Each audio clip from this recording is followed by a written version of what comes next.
Hi అండి. చిన్నప్పుడు summer హాలిడేస్‌కి అమ్మమ్మ, నాన్నమ్మ వాళ్ళ ఇంటికి వెళ్ళినప్పుడు ఈ ఎనర్జీ పానీయంని ఇచ్చేవాళ్ళు. నాకు అస్సలు ఇష్టం ఉండేది కాదు.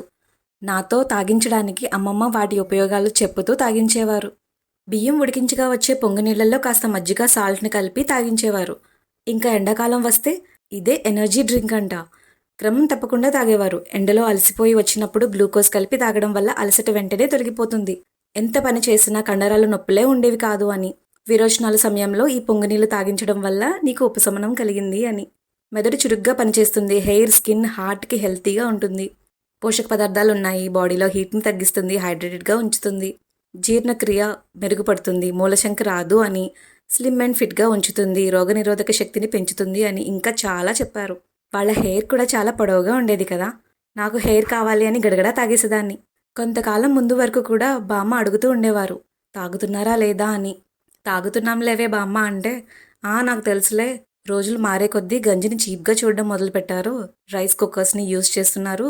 క్రీమ్స్‌లో, సోప్స్‌లో వాడుతూనే ఉంటున్నారు. కానీ తాగడం మాత్రం కంప్లీట్‌గా మానేస్తున్నారు అని. వాతావరణంలో మార్పులొచ్చేశాయి. నేను చెప్పేది పాటించవే మనవరాలా అంటూ. పాతకాలంలో ఆహారపు అలవాట్లు బాగుండేవి. అందుకే ఆ కాలం వాళ్ళు 100 ఇయర్స్ పైగా బతికేవారు. అలుపు లేకుండా శ్రమించేవారు. అవును కదా! పెద్దల మాట సద్దన్నం మూట.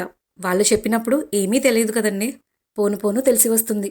వాళ్ళ మాటల్ని తప్పకుండా పాటించాలి. పాటిద్దాం, హెల్తీగా ఉందాం.